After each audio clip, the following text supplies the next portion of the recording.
All right, welcome back everybody to Waves and Sound. We're talking about beats today. We've probably all heard about beats and things like that, but what exactly is it? How does it work? Everything like that. Here we go. All right, beats. All right, the essence of beats is their interference of waves with each other. Okay, so beats are the result of constructive and destructive interference between two sound waves of similar frequencies.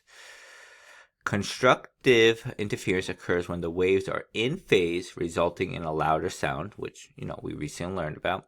Destructive interference occurs when the waves are out of phase, resulting in a softer or no sound. And here's the main formula. It's relatively simple. We have the beat frequency is going to be equal to the frequency of one sound source minus the frequency of a different sound source and the absolute value of that.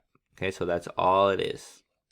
So when there are two frequencies happening near each other and they have very similar frequencies, but they're slightly different, they're going to start creating this beat that's going in and out like wah wah wah wah wah wah, and like do do do do do. So you hear it like it's loud and soft or nothing. Loud, soft, loud, soft, loud, soft, and it creates this beat.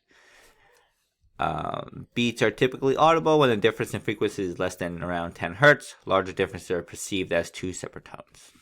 Okay, so that's the essence of beats in physics terms. There's some good videos to demonstrate this, so highly suggest watching that. And again, we talked about this, but the constructive and destructive wave. The sum of two waves can be constructive, destructive, or partially destructive. So constructive, we know when they are in sync with each other, what's going to happen is going to create these larger amplitudes, making it louder. And when they're destructive, when it's going like an opposite, then it's going to be completely canceling it out. And when it's partially destructive, what's happening is it's making it softer. So this is like slightly out of sync and then looks a little bit like this. All right, let's do some examples. This is, I would say, relatively simple, but let's see how it goes. Conceptual example number 21, beats. Beats occur when A, two waves of identical frequencies interfere. B, two waves of slightly different frequencies interfere. C, two waves with different amplitudes interfere. D, a single wave is reflected back on itself. Remember to always pause it and try to figure it out for yourself before you just see the answer. But we just talked about this, and this is two waves of slightly different frequencies interfere with each other. Okay, so it could be something like 120 hertz and 124 hertz or something, or right next to each other. It's going to create this whoa whoa whoa whoa whoa whoa. These beat sounds. Okay, two tuning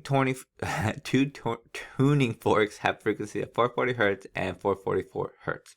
What is the beat frequency?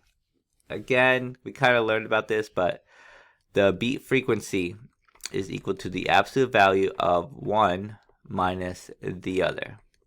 So in this case, it's just 440 minus 444. And this is going to give us 4 hertz. Okay, pretty simple. All right, moving on. The beat frequency is determined by A, the sum of the two interference frequencies, B, the difference between the two interfering frequencies, C, the product of the two interfering frequencies, D, the average of the two interfering frequencies. Remember, the beat frequency is the absolute value of one minus the absolute value of the other one. So it's the difference between the two.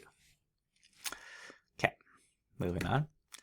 A tuning fork with a frequency of 350 hertz is played alongside another tuning fork producing a beat of 5 hertz. What are the two possible frequencies of the second tuning fork? Might seem a little confusing at first, but remember, so we have F beat is equal to 1, frequency 2. And we know this one is, the beat is 5 hertz. And we know one of them is 350. So this can have two options here. We can have 355 and that will give us 5 hertz. Or we could have 345 and that'll also give us 5 hertz because this is the absolute value.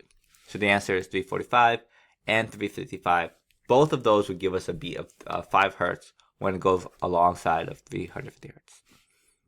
All right, watch it back if that was a little confusing, but hopefully it made sense. Moving on. What causes the alternating loud and soft sounds in beats? A, the waves speeding up and slowing down. B, constructive and destructive interference. C, the differences in the wavelengths of the waves. D, differences in the amplitude of the waves. Talked about this again, and it is the constructive and destructive interferences.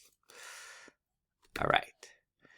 2 sound waves of frequencies 512 hertz and 518 hertz are played together. How many beats will be heard in 10 seconds?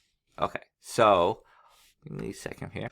Okay, so, could seem a little confusing at first, but we know to find the beat, first we're going to find what the beat is. Frequency 1, frequency 2, and, I think this is pretty obvious at this point. We're going to have 6 hertz. That's what the beat is going to be. So what does this mean? That means this is cycling 6 times in 1 second. And 6 times is going to be this beat. Do, like, like 6 times. So 6 times in 1 second. In 10 seconds,